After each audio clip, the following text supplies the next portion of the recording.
આજે પોષ સુદ બારસ છે, બારસ તેરસ ભેગા છે, શનિવાર છે, તારીખ 11/1/2025 વર્ષ છે.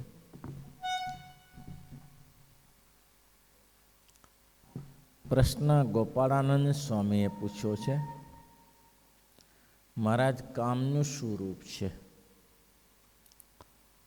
જગતમાં ભલે ભલાની પરેશાની આનાથી છે. જીવ પ્રાણી માત્રને જો બરબાદ કર્યા હોય તો કામે કર્યા છે. શાસ્ત્રમાં લખ્યું કે પરાશર સૌ ભરી ભાગ્યા હતા, તેને પાછળથી પકડેલ જુઓયા જગ બંધનની જેલજી. પરાશરને સૌ ભરી ભાગ્યા હતા. પરાશર ઋષિ તપ કરવા માટે જતા હતા. તીવ્ર વૈરાગ્ય હતો પરાશર ઋષિને. મધ્યાહન સમય હતો, નાવડા બધા બંધ હતા. તે દિવસે સેવાભાવિક લોકો સેવા કરતા હતા. એટલે આમને જવાની ઉતાવળ હતી. એને કીધું કે ભાઈ મને તીવ્ર વૈરાગ્ય છે, મારે તપ કરવા જવું છે. મારે કહ્યું કે ભાઈ 4 વાગે નાવડા ચાલુ થાય ત્યારે બેસી જજો. તો કે ના ના, મારે અત્યારે જ જવું છે. તો કે છે પૈસા? ના, એ તો બાવાન પાસે હોય. તો પૈસા નથી અને મને શું રીતે જવું છે એ તો નહીં શક્ય બને. પણ એમ કહેવાય છે એની દીકરી મત્સ્યગંધા હતી. એને એના પિતાશ્રીને કહ્યું, પિતાશ્રી તમારે વાંધો ન હોય, તપસ્વી છે, તપ કરવા જાય છે, તો હું એને પહેલે પાર મૂક્યો. આ દીકરીઓ જાણતી હોય નાવડા બધા. તો કે હા, તારે એવો પ્રેમ ઉભરાઈ જતો તો મૂકી આય. હવે એને રસ્તા ઉપર મૂકવા ગયા. તો ભાઈ હવે આ બધા મહારાજે કઈ એ વસ્તુઓને કઈ અમલમાં લેવાનું નથી. કે પૂર્વઈ મદભિરત દધર્મા ચરણમ કૃત કૃતમ સ્યાતુ ન ગ્રાયો ગ્રાયો ધર્મ તું તત્કુર. પહેલાના મહામુનિએ કોઈ અધર્માચરણ જેવું કર્યું હોય તેને તમે પહોંચી નહીં વળો. એ તમારામાં કેપેસિટી નથી. ગ્રહના નિષ્ણાતો હતા, એ બધા ગ્રહની દશાઓ જાણતા હતા. એની ખબર હતી કે આનું ભાવિ શું આવી શકે. અને મત્સ્યગંધાને કહ્યું કે હું તમારી પાસેથી વિષય સુખ માગું છું. મત્સ્યગંધા તો આ દિવસ છે અત્યારે, અને આ તો થાય નહીં તમારા માટે. તો કે ના, હું તમારા માટે પરાઈ સ્ત્રી કહેવાઉં. તો કે ગાંધર્વ લગ્ન શાસ્ત્રમાં લખ્યા છે, તો ગાંધર્વ લગ્ન આપણે કરી લઈએ સંકલ્પથી, બરાબર. પણ દિવસ માટે એ તો હું રાત્રિ કરી શકું. તાકાત કેટલી! અંધારું કરી નાખ્યું બપોરે, ભર બપોરે રાત્રિ પાડી દીધી, તો વિષય ના જીતી શક્યા. એનો એટલો વાદ ન લેવાય, મોટાનો વાદ ન લેવાય. ભાઈ મરી જઈએ આપણે, વાદ લેવા જઈએ તો મહારાજે કેટલું સરસ લખ્યું કે મોટાનો વાદ લેવા ગયા એ પાછા નથી આવતા. મીઠાની પૂતળી મૂઠામાં તરવા જાય, પાણીમાં સમુદ્રમાં તરવા જાય, પાછી આવે? તો કે ના આવે. એટલે ભલા થઈને કોઈ મોટાનો વાદ ના લેતા. પરાશર ઋષિએ મત્સ્યગંધાને ઋતુદાન આપ્યું.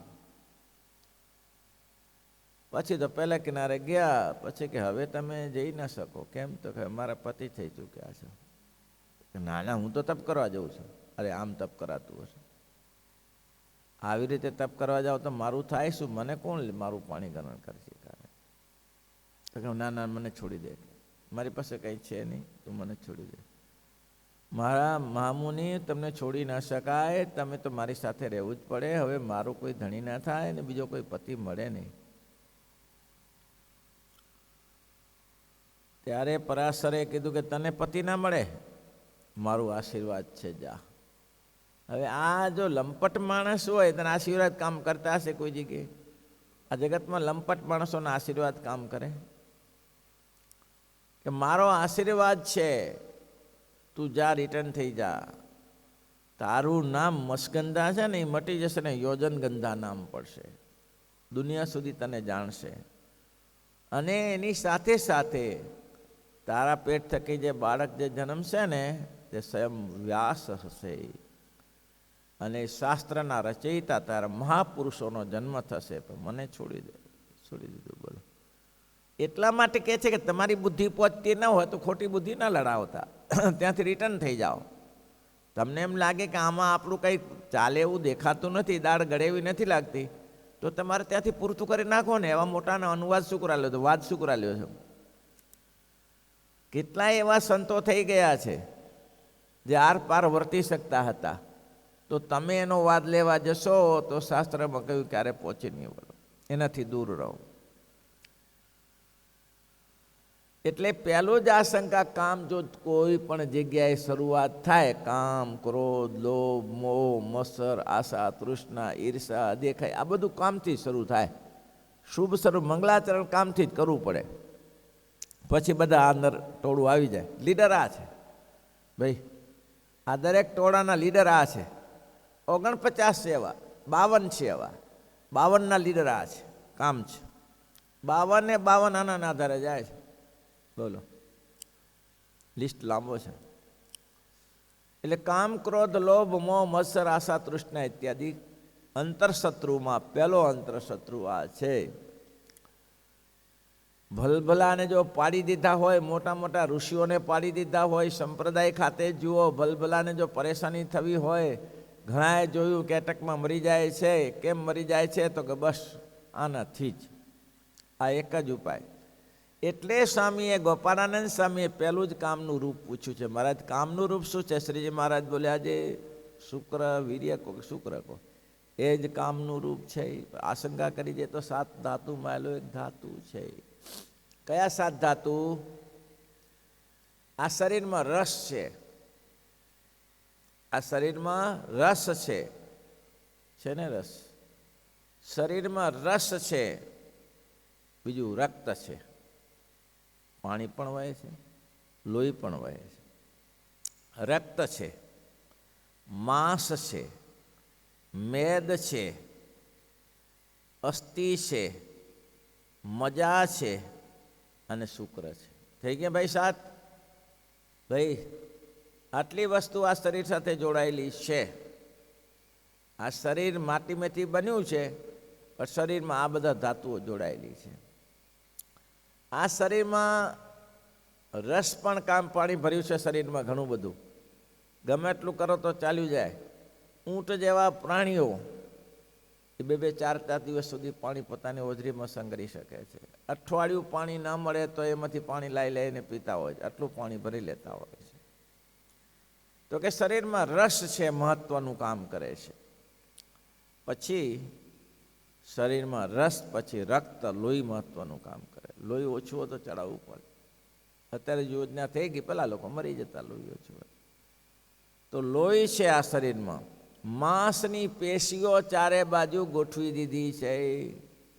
હાડકા ખસી જાય ને ભાઈ, પથ્થર ઈંટો મારીએ તો ઈંટોમાં સિમેન્ટ નાખવો પડે, નહીં તો ખસી જાય. બંગલો જ છે આ જે 12 બંગલા જેવો છે, આ બાંદરનો બંગલો છે. આ યથા પિંડે તથા બ્રહ્માંડે. જેવો 12 બંગલો બનાવો છો, આરે બંગલાના 10 દરવાજા, 999 નાળીઓ જીરે. આરે બંગલાના 10 દરવાજા, 999 નાળીઓ જીરે. આ શરીરમાં એટલી બધી નાળીઓ છે ને, નાની નાની નસો વહે છે ને, દરેક જગ્યાએ મટીરિયલ પહોંચાડવું પડે ને ભાઈ. આ શરીરમાં બધી જગ્યાએ પાણી ને રક્ત પહોંચાડવું પડે. એ નળીઓ કરે. પાણીની નળી અલગ છે ને રક્તની નળી અલગ છે. જે પાણી જે પહોંચે છે, બેમાં એકે ચાલે. ઘણી જગ્યાએ એવું શરીરની રચનામાં પણ 2 વસ્તુ છે. એટલે કહે છે કે આ શરીરમાં લોહી ચારે બાજુ ભર્યું છે, પછી માંસ ભર્યું છે, અને ફેટી માણસમાં મેદ ભર્યો છે. મેદ શરીરમાં ઓછો હોય તો ચાલે, પણ હવે ખા કરે તો મેદ જ ભરે ને, એટકા જ આવે ને શું થાય? ત્યારે મેદ આવે એટલે કોલેસ્ટ્રોલ વધી જાય. શરીરમાં જેવો મેદ થયો ને એટલે કોલેસ્ટ્રોલ વધી જાય. એટલે કોલેસ્ટ્રોલ પછી પાતળો માણસ હોય કે જાડો માણસ હોય, પણ એની સાથે એવું લેવા દેવા નથી. ઘણા લોકો કે જાડા માણસમાં મેદ વધારે હોય, નાના પતલા માણસમાં હોય. મેદ એવી ચીજ છે કે શરીરની નસો ચુક્ત કરી નાખે, ચોપક કરી નાખે નસોને. નસોને જોઈન્ટ કરી દે, આગળ ના આવે. માંસ એટલું કામ કરે છે, ખ્યાલ આવી? માંસ હાડકાને ફિટ રાખે છે. પણ માંસનું કામ પૂરું થતું હતું ત્યાં, તો પછી શું થયું? મેદ એવો છે કે મેદ જે 999 નાડીઓ વહે છે, એમાં 4 નાડીઓ મુખ્ય છે, એને પકડીને બંધ કરી નાખે. કશું જ ના ચાલે ભાઈ. ગમે તેવું પ્રાણી તોફાની હોય, પણ એક ફરા કસાઈના હાથમાં આવી ગયું, પતી ગયું. ગાય જેવું થઈને બેસી. ત્રીજો છે અસ્થિ છે, હાડકાં છે શરીરમાં. હાડકાં છે, મજા છે. મજા એટલે સમજો છો? મજા, મજા પડી જ નહીં. મજા એટલે શું?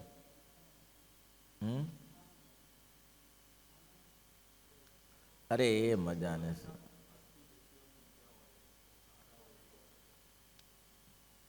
માંસ છે, એ માંસ દરેક હાડકાને ચોપટ કરે છે, રાખે છે, બરાબર? માંસ છે એ દરેક હાડકાની સાથે જોડાઈને રહ્યું છે, એટલે એના વગર તો આગું પાછું થઈ જાય, હાડકું આખું પાછું થઈ જાય. તો મજા શું કરે છે? મજા છે એ એનું કામ એટલું જ છે, ખાલી જ્યાં નળીઓની શરૂઆત થતી હોય છે, ત્યાં નળીઓની શરૂઆતમાં એ મજા એને ખોલું રાખે. ત્યાં માંસ ચોંટી ન જાય, માંસ બહુ ભરાઈ ન જાય, એટલા માટે એટલી જગ્યા કરી રાખે. મજાનું કામ આ છે. મજા એટલે સાંધા પૂરવાનું કામ છે. તમને ઈંટો ચણાય પછી નથી બાકી રહેતી, ઈંટોને વચ્ચે સાંધા પૂરી નાખીએ, પૂરે છે ને, અહીંયા નથી બધા કિનારે કરે. આ મજાનું કામ છે. અને છેલ્લે શુક્રાણુ એટલે વીર્ય છે આ શરીરમાં. અલગ અલગ મંતવ્ય છે. લોકો એમ કહે છે, અત્યારના જે આધુનિક જે પ્રોફેસરો બધા એવું કહે છે કે ભાઈ આ કોઈ દુરાચાર કર્મ કોઈ પાપ નથી, દુરાચાર કર્મ કોઈ પાપ નથી. પણ તમારે એક વસ્તુ કે સામે સામેનું મિલન હોવું જોઈએ, સામે સામે સ્નેહ હોવો જોઈએ. બળાત્કાર કરો તો કંઈ પાપ નથી, પણ સમાજમાં આગુ પાછું થઈ જાય, બસ આટલું જ. આ લોકો એવું માને છે. કેમ? તો કે જેમાં શરીરમાં મળમૂત્રને છોડી દઈએ છીએ ને આપણે, મળમૂત્ર એક્સ્ટ્રા વસ્તુ જ છે શરીર માટે, તેનો ત્યાગ કરીએ છીએ, તો આ વસ્તુનો ત્યાગ કરવામાં દોષ નથી. પણ એને ખબર નથી કે ઓલી તો ગંદકી છે ભાઈ, ઓલી તો ગંદકી છે, એને તો ત્યાગ કરવી જ પડે શરીરમાં, નહીં તો શરીર બગાડે. પણ આ શરીર સુધારે ભાઈ. શુક્રાણુ તો શરીર સુધારે, શરીર બગાડે નહીં. બે સરખું કહેવાય. મળમૂત્રની સાથે શુક્રાણુ કહેવાય. અને એમાં તો કેવું માણસ, મહાપુરુષોનો જન્મ થાય છે. શુક્રાણુથી થાય, સૂર્યથી જ થાય છે, ને શેનાથી થાય છે? આવા મહાપુરુષો જન્મે છે. શેનાથી? તો તમે એક કેમ કહી શકો આ બધું હરખું જ છે? આ કચરો બહાર ફેંકી દેવાય. એ કચરો નથી, ફેંકી દેવાનું નથી. એ બહુ મહત્વનું છે ભાઈ. અને જે વધારે ફેંકતા થયા એ હમણાં પોતે ફેંકાઈ જાય છે, એટલું ધ્યાન રાખવાનું. કારણ કે દરેકની મર્યાદા હોય, શરીરમાં દરેકની મર્યાદા હોય. એ ખોટું કરવા જાય તો ના ચાલે. અને દુરાચાર કર્મ પાપ છે, પાપ છે ને પાપ છે. સુખપુરમાં એક ભગત થઈ ગયા, બહુ સારા સત્સંગી, નામ ન લેવાય, બહુ જ સારા સત્સંગી. એના ભાઈ તો બહુ ભ્રમસ્થિતિને પામેલા હતા. આ બિલ્ડર માણસ હતો. એ કામ બધા કરાવે, એમાં પોતાના છોકરાની પત્નીની સાથે જ એને સ્નેહ થઈ ગયો, અને એનું નીંદવણું ચાલતું હતું. પછી ત્યાં ભાઈનું ઉંમર થઈ હતી એટલે મૃત્યુ પામ્યા. મૃત્યુ પામ્યા પછી એને ભગવાનના ધામ આટલી સેવા કરેલી, મેં જોયું, સેવા ખૂબ કરેલી. આખી જ્યારે દુનિયામાં ગાડી નથી ત્યારે એની પાસે ગાડી હતી, ટ્રક હતી. અને કોઈ પણ જગ્યાએ સાધુ સંતો માટે ટક હાજર જ હોય, એવી સેવા કરતા હતા. અમે ઘણું રહ્યા, એના કામે હું જતો હતો. આ ટ્રક હાજર જ હોય. ગમે તેવી પથ્થરની ગાડી ભરી હોય અને સાધુ પુરુષ ચાલતા જતા હોય તો ગાડી ખાલી કરી નાખવાની, અથવા તો ઉપર ગમે તે વ્યવસ્થા કરો બેસાડવાની. આ એનો સિદ્ધાંત હતો. હવે આવા પુરુષ સેવાભાવિક માણસો ભગવાનના ધામમાં જ જાય ને, બીજે ક્યાં જાય? લટકી રહ્યા, લટકી રહ્યા બાપા, લટકી રહ્યા. એટલે કહી દીધું કે મને અક્ષરધામનો દરવાજો દેખાય છે, પણ હું જઈ શકતો નથી. કેમ? તો કે મેં મારા છોકરાની ઘરવાળી જોડે ખોટું કર્મ કરેલું છે, એ મને નડે છે. તો કે હવે તમારે કરવું શું? એ જો પ્રાયશ્ચિત કરે તો મારું ઠેકાણું પડે. હું તો પ્રાયશ્ચિત કરી શકું એમ છું નહીં. હવે પ્રાયશ્ચિત કરે. કોઈ ક્યાં નથી થતું, આ થાય છે કે નહીં, આ આપણે સામે જોયેલું. હો ભાઈ, નજર સામે જોયેલું. એવું બોલી કે ભાઈ મારું એ પ્રાયશ્ચિત કરે, પેલી બેન પ્રાયશ્ચિત ના કરે, હું એ તો ખોટું છે, હું એવી છું જ નહીં. એ કરે એને તો આ પહેલાં તો મરી ગયા, આ ચા મરી ગઈ હતી. હવે આને તો આબરૂનો સવાલ ને કે આ ખોટી વસ્તુ છે, એટલે હેરાનગતિ થઈ. આવું છે ત્યારે. એટલા જ માટે લોકો, સુધરેલા લોકો એવું માને છે કે આ પાપ નથી. એટલે આ ઘણી વાર તો એવું કે લોકો સંભોગની રીત શીખાડે, આમથી આમ થાય. એટલે આ બધું ચર્ચા કરવા જેવું નથી. પશુનું કોણ શીખાડે? પશુને કોણ શીખાડે છે? જે તમે પશુ પક્ષીમાં આસક્ત થાવ શીખાડે, એ તો સહેજે સહેજે છે. જ્યારે બાળકનો જન્મ થાય છે, જ્યારે ગાય ભેંસને ત્યાં વાસડા જ, કેટલીક વસ્તુ કુદરતી જ છે ભાઈ, એમાં તમે લપ કરવા જાઓ તો મેળ ના બેસે. એને ગાય માણસને તો કદાચ એની મા તન ઉપર લગાડે કે તું સ્તનપાન કરે, એમ વાસડાને કોણ લગાડે?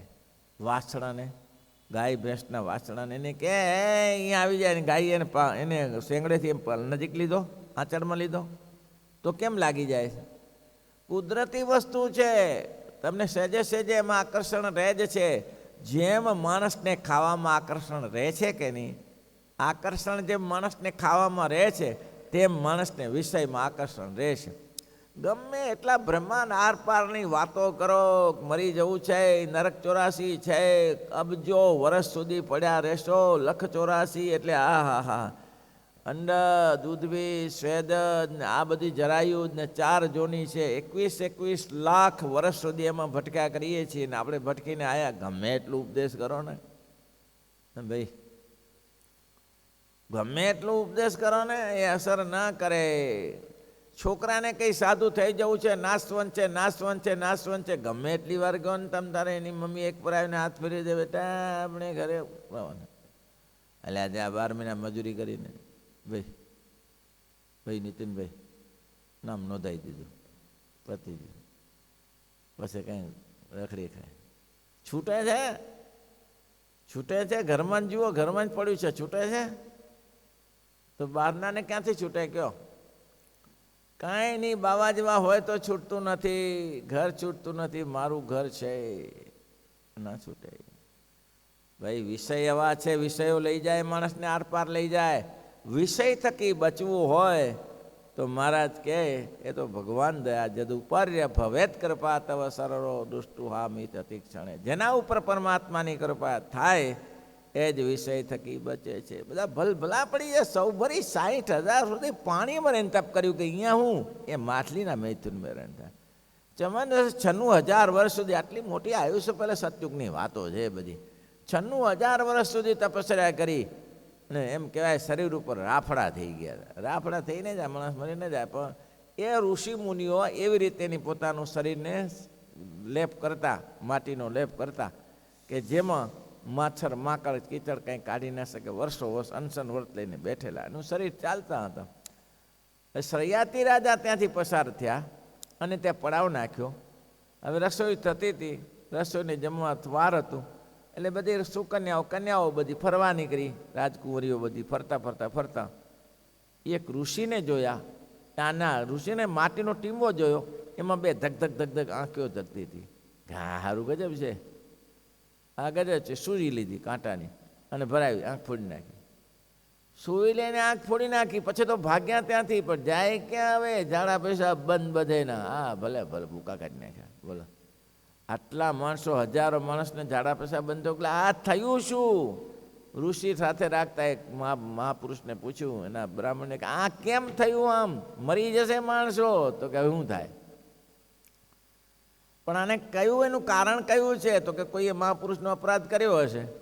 બધાને બોલાવીને કહ્યું કે અહીં કોઈ મહાપુરુષનો અપરાધ, જંગલમાં ઘણા તપસ્વીઓ રહે છે, અપરાધ કર્યો છે. તારે શું કન્યાએ કહ્યું? શરિયાતી રાજાની દીકરીએ કે પપ્પા મારાથી એવી ભૂલ થઈ છે. કંઈક કમટતું હતું, મેં સોઈ ભરાવીને લોહી નીકળ્યું. શરિયાતી રાજા એની પાસે જઈને માફી માગી. મહાપુરુષ, મારી દીકરી તો સુકોમળ છે, એની ભૂલ થઈ ગઈ, આપ ક્ષમા કરો. અને આ બધાને ઝાડા પેશાબ બંધ કરી રાખ્યા હતા, તે હવે તમે સૂચન કરો ચાલુ થાય. તો કે નહીં થાય. કેમ નહીં થાય? તું રાજા છો, હું સાધુ છું. લ્યો, તપ કરીને આ ફળ હોય? આ નહીં થઈ શકે. મારી આંખ ફૂટી ગઈ, એ કોણ હરખી કરશે? તારી પાસે દવા છે? તો કે ના, હું તો આંધળો થઈ ગયો. તો કરવું શું? મને તારી દીકરી જેને મારી આંખ ફોડી એને મારી સેવામાં આપી દે. લ્યો, આટલા વર્ષ સુધી વિચાર્યું કાંઈ? સેવામાં આપી દે, પૂરું થઈ ગયું. એટલે રાજા કે શું થાય? આ કન્યા ક્યાં અને આ વર્ષોનું પૂરું ઠૂઠું ક્યાં? આને કન્યા કેવી રીતે આપી? પણ છૂટકો જ નહોતો આના સિવાય. પછી કયું કન્યાને પૂછ્યું શું કરીશ? તો કે હું તૈયાર છું, મેં ભૂલ કરી છે, હું ભોગવીશ. સારું, પતી ગયું, સમાધાન થઈ ગયું. પાણી ગરમ કરાવી દીધું, રાફડામાંથી ઊભા થયા, પતી ગયું. બધાનો જે અજરું બાથરૂમ ચાલુ થઈ ગયું. પછી પોતે વિચાર કર્યો કે આ હાડપિંજર સાથે કોઈ કન્યા હેત કરે? હાડપિંજર સાથે કોઈ કન્યા હેત ના કરે. હવે આના માટે તો સરસ રૂપ બનાવવું જોઈએ. અશ્વિની કુમારને તપસ્યા આપી અને અશ્વિની કુમારે એને કોમળ શરીર, જુવાન શરીર બનાવી આપ્યું તપસ્યાથી. બોલો, જો એ કરી શકતા હતા, મારું કહેવાનું કે એ જો રૂપ લઈ શકતા હતા, સુંદર લઈ શકતા હતા, તો આંખ હરખી ના કરી શકે અશ્વિની કુમાર? અશ્વિની કુમાર આંખ હરખી ના કરી શકે? નથી થતું. બધેનું ગમે એટલું જાણતા હો, પણ આખરે તો એને એ થાય છે. ગમે એટલી બુદ્ધિ હોય, ગમે એટલો વિદ્વાન હોય, આસક્તિ આશ્વતી છે. ધોળકાનો વિશ્વનાથ કંઈ ઓછો વિદ્વાન હતો? 10,000 વિદ્યાર્થીઓને અભ્યાસ કરાવતો હતો માણસ. એનો છોકરો રમતો તો પાણી તેલના ટકામાં પડીને મરી ગયો, એની પત્ની મરી, આ ભાઈ મરી ગયા. બોલો, આવું થાય છે. નહીં તો જ્ઞાન દ્રષ્ટિ આટલો માણસ ભણાવતો હશે, એને કોઈનો ઉપદેશ નહીં આવતો હોય. એટલે બાવા જેવું છે, બાવાને તે બધાને ઉપદેશ આપે, એ નાશવંત હે, પત્ની મરી ગઈ, સબ મરને વાલા હે ભાઈ, ક્यों चिंता करते हो? ए बच्चा मर गया, ए भाई बच्चा मर गया, कल मरने वाला था, आज मर गया, इसमें क्या चिंता है? छोड़ो चिंता, ये प्रभु का भजन करो. ले, परोपकार है पांडित्य, परोपकार बारोबार. भजन करो, भजन. गाय मरी, गाय क्या भैंस भी मर जाती है, इसमें चिंता करने की क्या जरूरत है? गाय भैंस न मरे, सब कुछ मरता है. पत्नी मरी गई, पत्नी क्या दुनिया आखी मरती है. એટલો બધો ઉપદેશ. એ પોતાની બકરી મરી ગઈ, હવે પેલાની પત્ની કરતા પોતાની બકરી મરી ગઈ. મહાત્માજી કથા કરવા બહાર જ ના નીકળે, અંદર જ ભરાઈ રહ્યા. લોકોએ પૂછ્યું ક્યાં હુઆ? કુછ નહીં હુઆ, એ બકરી મર ગઈ. તો કે બકરી મરી ગઈ એમાં બારે કેમ નથી આવતા? આમ તો ઉપદેશ તો દુનિયાભરનો આપો છો. સ્ત્રી નાશવંત હે, બચ્ચે नाशवंत है, सब कुछ नाशवंत, मम्मा पापा नाशवंत है, गाय भैंस नाशवंत है. तो आ बकरी आजीवन थी, चिरंजीवी थी बकरी. आ બધા નાશવંત છે, તો આ શું નાશવંત નહીં? તો કે મેરી થી. લ ભાઈ, મેરી થી, પોતાની હતી. તો દ્વારકાને ઉપદેશ કરે, પોતાને ના કરે. આ વાતો બધી લખી છે ભાઈ, વિચારજો ને વિચારજો, મનન કરજો ભાઈ.